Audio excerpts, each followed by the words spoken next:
The motion before us. Freud was wrong in his specifics and right in his framework.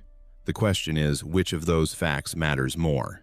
At the table tonight, three very different minds approaching the same problem. The empiricist, who begins with what can be measured and works backward to what must be true, even when the measurements themselves are suspect. The geographer, who thinks in particulars. The named person in the consulting room, the specific childhood in the specific decade, the place where theory meets one unrepeatable life. And the essayist, who watches what millions of people are actually doing with Freudian ideas in 2006, and asks whether intellectual correctness has anything to do with cultural power. What is at stake is not whether Freud belongs in a museum. That question is settled. What is at stake is something harder, whether a framework can survive the death of everything inside it. Whether being right about the shape of the problem forgives being wrong about every detail of the solution, and whether science can vindicate someone whose method was not scientific, or whether that very claim is a category error, the kind we make when we want credit for someone's insights without inheriting their mistakes. We are speaking in 2026, after a century in which Freud's influence moved from the clinic to the culture and then, partly pied back out again. Neuroscience has arrived. The question is what it found when it got there. Empiricist, you open. The question is not whether Freud was wrong.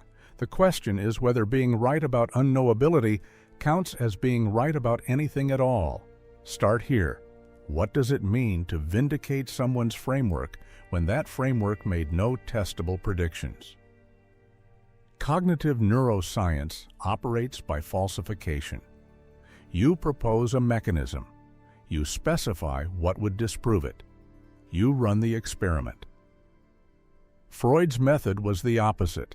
He read symptoms backward into causes that could not be observed, then declared the resistance to those causes as confirming evidence.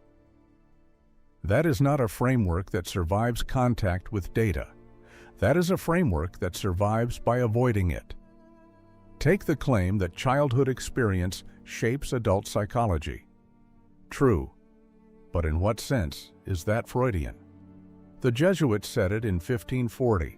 John Locke said it in 1690. Every parent who has ever lived has known it. What Freud added was not the observation, but a causal architecture, psychosexual stages, fixations, the Oedipus complex as universal structure. That architecture has collapsed.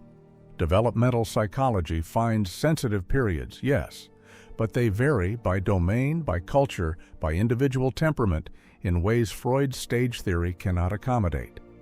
The Harlow's work with rhesus monkeys in the 1960s showed attachment forming through tactile comfort, not oral gratification. Romanian orphanage studies in the 1990s demonstrated that critical periods for social attachment close earlier and more variably than psychoanalytic theory predicted, or take unconscious processing. Also true, and also not Freudian in any useful sense. Implicit memory, priming, automaticity. These operate by mechanisms Freud never imagined. Subliminal priming effects, when they replicate at all, last for milliseconds, not years. They do not accumulate into neuroses. The Libet experiments of the 1980s showed motor preparation preceding conscious decision by roughly 350 milliseconds, but no one interprets that as the seething cauldron of repressed wishes. It is timing, not psychodynamics. The test case is repression itself.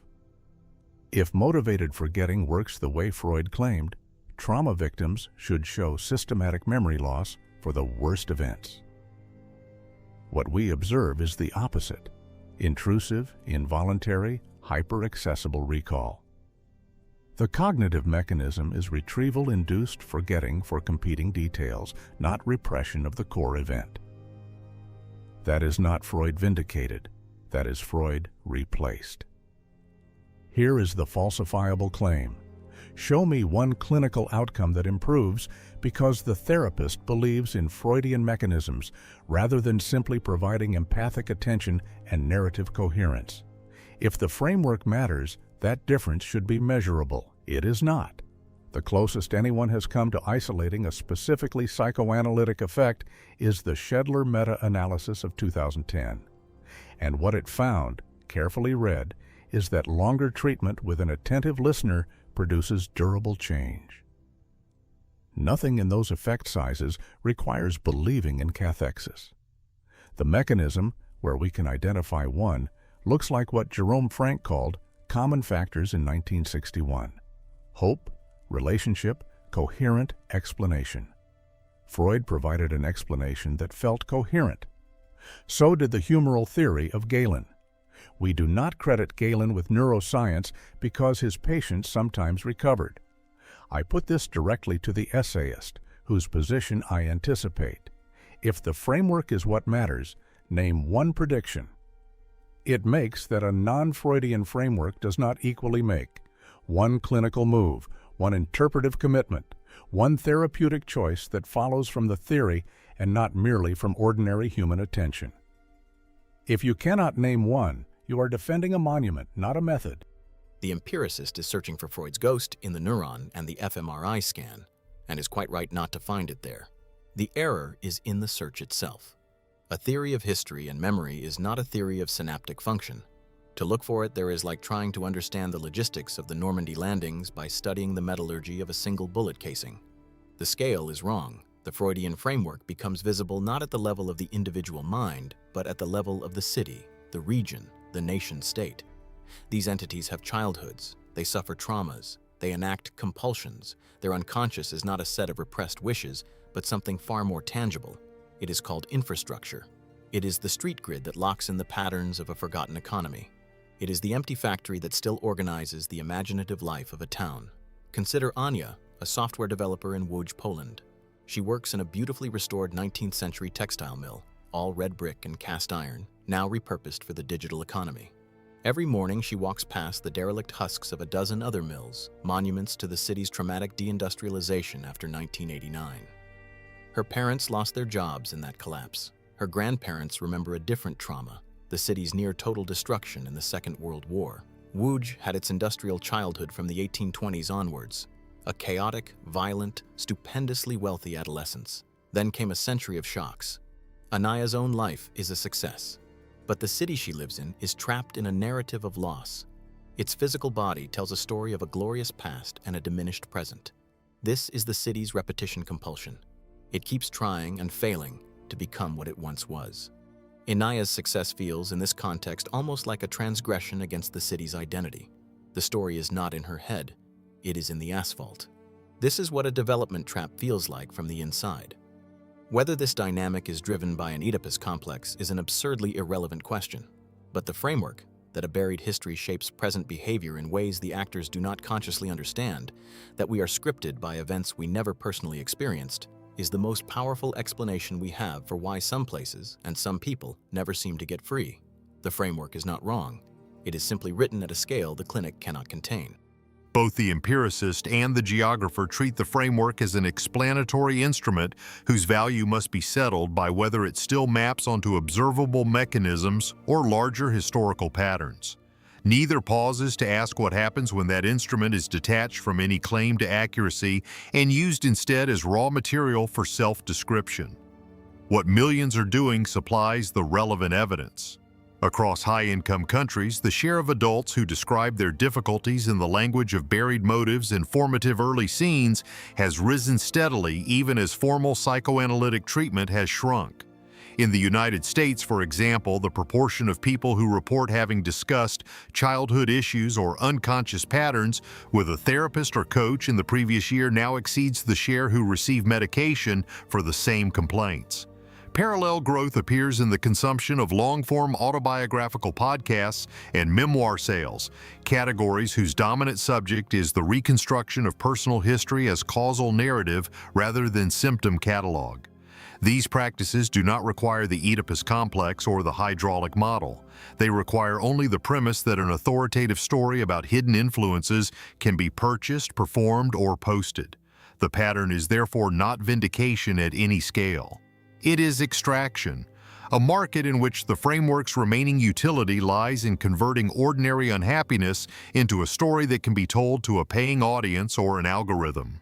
When the same populations show no corresponding rise in measured psychological literacy or in reduced rates of the disorders the stories purport to address, the behavioral signal is clear. The framework survives because it still performs the service of turning private experience into public narrative, not because anyone has demonstrated that the narratives are truer than their predecessors. You said, show me one clinical outcome that improves because the therapist believes in Freudian mechanisms rather than simply providing empathic attention and narrative coherence. What result would register as that improvement if the only measurable difference emerged in patients who already arrived expecting their difficulties to have hidden historical causes, rather than in those who arrived expecting symptom relief alone? You have identified the selection effect precisely. If therapeutic benefit scales with prior belief in hidden causes, then what we are measuring is not the framework's explanatory power, but its placebo structure. That is not a vindication. That is a demonstration that expectation effects dominate, which is exactly what the common factors literature predicts. The cleaner test: take populations with no prior exposure to psychodynamic framing. Indigenous communities in northern Canada, for instance, where mental health interventions increasingly use land-based healing and elder-led narrative practices rooted in entirely different causal ontologies. Outcomes compare favorably to standard clinical protocols. If the Freudian framework were doing explanatory work rather than ritual work, we should see systematic failures where the framework is absent. We do not. Now ask yourself, if narrative coherence is the active ingredient and the Freudian framework is merely one delivery system among many, why does its cultural persistence in high-income populations tell us anything except which class learned to speak that particular dialect of distress? You said infrastructure is the city's unconscious, the street grid, the empty factory. But what mechanism converts physical trace into psychological compulsion? Woods builds a successful tech sector in converted mills. Dozens of Rust Belt cities in the United States fail to do the same despite identical infrastructure. Manchester reinvents itself after cotton. The Castlefield warehouses become cultural quarters. The canal network becomes an amenity. While Burnley, 20 miles north, inherits the same mill architecture and the same collapse of the textile industry and does not. If the physical traces are the operative variable, the divergence should not exist. What does your framework predict about which cities escape their pasts and which remain trapped? And how would we know that prediction succeeded because of the framework rather than because we read the outcome backward? You are right to point to Detroit. If the city's unconscious were merely brick and iron, its failure to recover alongside Pittsburgh would be a fatal counterexample. You have caught me in an overstatement. The unconscious is not the physical plant, it is the institutional one. Detroit's curse was its monotheism. It worshipped the automobile, its unions, its civic life, its tax base. All were captive to a single industry. Pittsburgh, for all its trauma, had a pantheon of gods. The Mellon and Carnegie fortunes, diversified into foundations and universities that outlived the steel mills. Consider Robert, a third-generation Detroiter whose grandfather came north for the $5 day at Ford. The institutional promise made to him was totalizing. When it broke, the city had no other story to tell him. The Packard plant is not the trauma. It is the tombstone for a singular, failed promise. Your search for a clean variable will always miss this. A geologist does not explain an earthquake by examining only the rubble. The fault line that produced it was invisible, load-bearing, and present long before the ground moved. The essayist speaks of frameworks as dialects of distress, a useful formulation. But what is its domain of relevance? Consider the Mekong Delta. For generations, farmers there have been ruined not by a repressed past, but by a legible present. The rising salinity of the water, a direct consequence of upstream dam construction and a warming sea. The cause is not unconscious, it is mapped, measured, and visible. When the trauma is this material, this mappable, what work is left for a framework that privileges the hidden life of the psyche? Does it not become a luxury good for those whose suffering is less concrete? The epidemiologist's cholera example isolates the limit cleanly. When damage arrives as contamination assays and sewage maps rather than buried wishes, the hidden psyche framework supplies no causal leverage and is quickly set aside by those who must act on the measurable facts. Yet the same population still convert the visible injury into paid narrative services, disaster memoirs, wellness retreats, community resilience workshops, once the immediate public health questions are settled. The framework therefore persists not as explanation, but as a secondary market that opens only after material causes have been named and costed. The question beneath the question is whether we can tell the difference between a framework that explains and a framework that consoles, and whether that difference matters if the need for consolation is itself the underlying condition. We are in 2026. 20 million Americans are now describing their political fears, their climate anxiety, their estrangement from their own families as trauma, a word that once meant something clinically specific, and now means approximately, I have feelings about this that feel important. The therapy economy has doubled since 2019. Memoir sales track partisan sorting. Each side is excavating childhood explanations for the other's moral failures. The Freudian method, which is to say the practice of mining personal history for exculpatory narratives, has been democratized to the point of inflation. So, are we inside a framework that is helping us see clearly what is wrong, or are we inside one that is making us feel better about not being able to fix it, and charging us for the service? And if the answer is the latter, if what we are witnessing is not the vindication of Freud, but the exhaustion of politics converted into the language of inner life, are we the kind of people who can see that from inside the consulting room? Essayist, you have been tracking the market. What does the price signal tell us? The price premium attached to a formal psychiatric diagnosis now correlates more strongly with the label's narrative legibility than with its therapeutic yield. In the United Kingdom, waiting list data from NHS Talking Therapies shows sustained demand for structured formulation appointments, sessions whose primary output is a written account of how past events produced present symptoms, while the same service records no corresponding reduction in re-referral rates for the disorders those formulations describe. The additional clinical time purchases a plotted account, not a pharmacological or behavioral mechanism. Separately, academic philosophy of psychiatry has seen a marked turn toward what practitioners call narrative identity frameworks. Though no outcome meta-analysis establishes that patients who receive a coherent personal history report fewer symptoms than those who receive equivalent contact time without one, the history itself has become the deliverable. When material damage is legible, as the Mekong salinity maps demonstrate, the same population still pay to convert the legible record into an interior plot. The framework therefore supplies neither causal leverage nor predictive power. It supplies a finished sentence in which private experience can be lodged once collective remedies have been exhausted or refused. The essayist is correct that the market for private histories expands to fill the space emptied by a retreating sense of the political. The retreat from the civic to the psychic is real, but this diagnosis holds only where the ground beneath our feet can be taken for granted. In other places, the distinction between a buried past and a material present has collapsed. Consider Yakutsk, the largest city in the world built on continuous permafrost. The foundation of the entire city, a frozen commons hundreds of meters deep, is now thawing. The past is not a memory to be excavated in a consulting room. It is the ground itself becoming fluid, unpredictable. The city's founding assumption is failing. On Ulica Orjonikidze, there is a man named Sergei. He is a geotechnical engineer. He is not mining his childhood for a story that explains his present anxieties. He is standing by a drilling rig that is boring a test hole next to the tilting corner of a 9-story apartment building from the 1980s. The framework he is testing is that the load-bearing piles beneath the building, driven 15 meters deep into what was once reliably frozen earth, are now resting in slurry. His work is to find the new depth of stability. The data he gathers will not result in a finished sentence or a consoling narrative. It will result in a work order for new refrigerated foundation piles to be driven 25 meters down. He is not looking for a cause in the past to make peace with the present. He is measuring the rate of present failure to prevent a future collapse. What Freud offered as a metaphor, Sergei contends with as a problem of engineering. His hands are on the controls of the drill, feeling for the moment the bit finds purchase in something that will hold.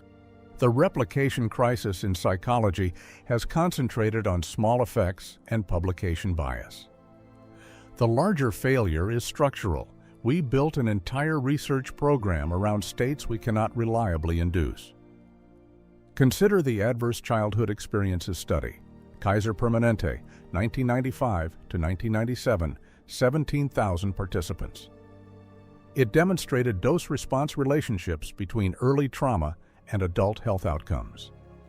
Strong findings, widely replicated across different populations.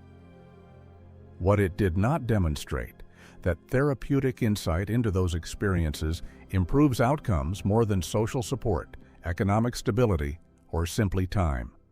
The ACE's framework shows that early harm leaves traces. It does not show that excavating the narrative of that harm is the intervention that matters. Notice where the therapeutic hour is actually purchased, disproportionately in periods and places where housing security has contracted, where labor protections have weakened, where the waiting list for a GP runs to months. The consulting room fills not because insight has proven itself the superior remedy, but because the other remedies have been administratively withdrawn. That observation cuts deeper than either of us acknowledged. If the framework's cultural persistence reflects political exhaustion rather than clinical vindication, then the question is not whether Freud was right or wrong. The question is what happens to a society that converts every system's failure into an occasion for personal archaeology. The structural engineer assessing a subsiding terrace knows the difference between diagnosis and remedy. Reading the crack pattern in a wall tells you where the load has shifted. It does not underpin the foundations. Freud diagnosed correctly that much of what drives us is inaccessible to introspection. Cognitive science confirms it. What neither supplies is evidence that making the inaccessible accessible, rather than simply redistributing the load onto more stable ground, prevents the tilt. And the attribution of this insight to Freud requires a footnote he rarely receives. Pierre Janet had mapped associated motivation and the formative weight of early experience before the first case study from Bergassa 19 was published, and without the hydraulic machinery that subsequent decades spent dismantling. We are left with a framework whose primary achievement is to have made an entire culture literate in a language of hidden causation that generates no testable predictions and no measurable improvements, but which successfully converts the inability to act into the feeling of having understood. That is not science. It is not even wrong. It is a mirror that we bought because we preferred the reflection.